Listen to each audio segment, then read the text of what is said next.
Hello everyone, welcome back to my channel. तो आज हम एक बहुत ही इम्पोर्टेंट टॉपिक पे बात करने वाले हैं कि एनसीईआरटी कैसे पढ़े, कहाँ से पढ़े और कितनी पढ़नी है, क्या सब्जेक्ट पढ़ने हैं।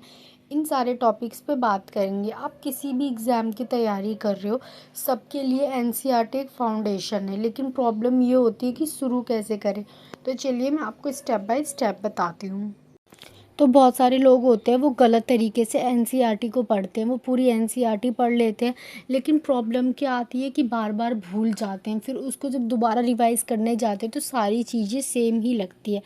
एक साइकोलॉजिकल तरीका होता है किसी चीज़ को पढ़ने के लिए।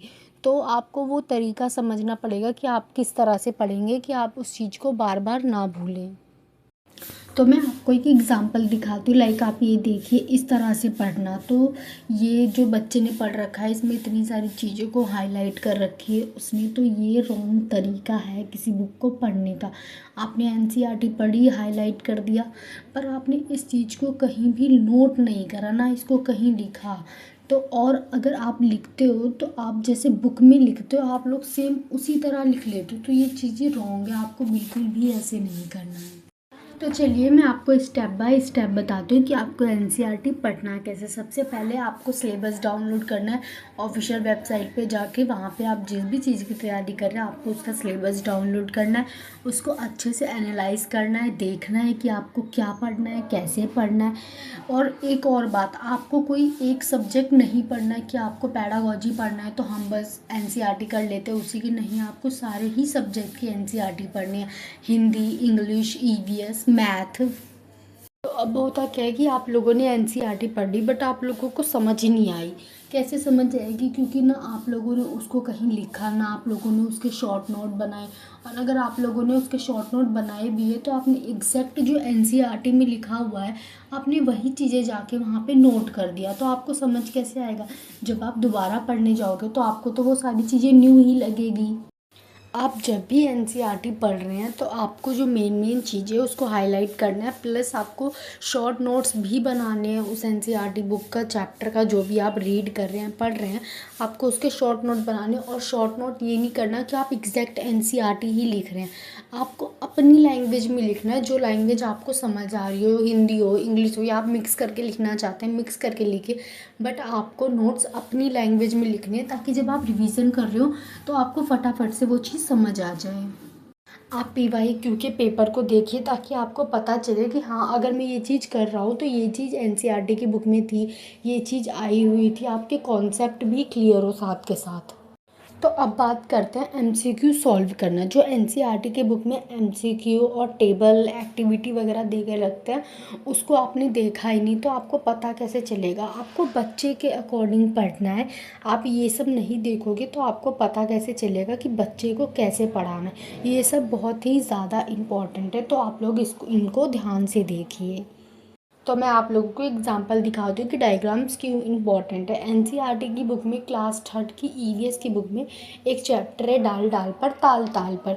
तो उसमें उस चैप्टर में बताया गया है कि बच्चे अपने आसपास के लोगों और चीज़ों को देखकर समझकर बहुत कुछ सीखते हैं।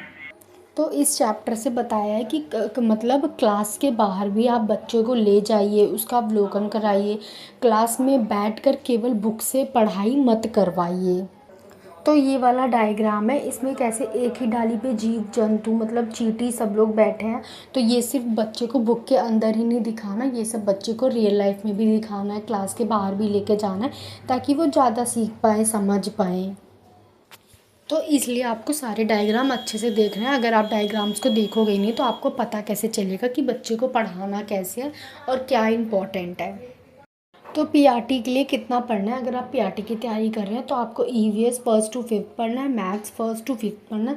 प्लस आप लैंग्वेज के लिए मतलब ग्रामर बुक के लिए आप साहित्य बुक है, आप उसको ले सकते हैं, वो आपको आगे भी काम आएंगी। और अगर आप पेपर 2 की तैयारी कर रहे हैं तो आपको साइंस, एसएसटी और मैथ्स मतलब 6 to 8 तो पढ़नी ही पढ़नी है आप लोगों को। तो एनसीईआरटी आपको खुद से पढ़नी है, क्योंकि हम अगर खुद से पढ़ते हैं, खुद से नोट्स बनाते हैं तो हम लोगों को ज़्यादा समझ आती है। And the main important thing कि आपको शुरुआत के 2 पेजेस बिल्कुल भी नहीं छोड़ना। सबसे ज़्यादा जो इम्पोर्टेंट है ना, शुरुआत के 2 पेजेस ही। कुछ लोग क्या करते हैं कि एनसीईआरटी की बुक लिया, सीधा चैप्टर 1 से पढ़ना शुरू कर दिया। नहीं, आपको ये वाले 2 पेजेस ज़रूर पढ़ना है, क्योंकि इन्हीं में पेडागॉजिकल नॉलेज दे रखी है। ईवीएस क्यों पढ़नी चाहिए, ये सब चीज़ें बताया गया है। एनसीएफ 2005 का मोटिव क्या है, स्कूल का रूटीन, सिलेबस और बुक्स, एनसीईआरटी के इम्पोर्टेंट, ये सारी चीज़ें इन 2 पेजेस में ही दे रखी है और इन्हीं से सबसे ज़्यादा पेडागॉजी क्वेश्चन आता है। तो आपको ये 2 मतलब पेजेस ज़रूर पढ़ने हैं। तो रिवीजन का तरीका क्या है, मतलब रिवीजन कैसे करें। तो एक बार आपने पूरी एनसीईआरटी फर्स्ट टाइम पढ़ लिया, कॉन्सेप्ट वगैरह देखा क्या है, आपने उसके शॉर्ट नोट्स वगैरह बना लिए। देन सेकंड टाइम जब आप पढ़ेंगे तो 10-15 दिन बाद आप दोबारा मतलब करिए, एनसीईआरटी रीड करिए, उसको नोट करिए। अगर आपने शॉर्ट नोट ही बनाए तो आप वो भी बना लीजिए।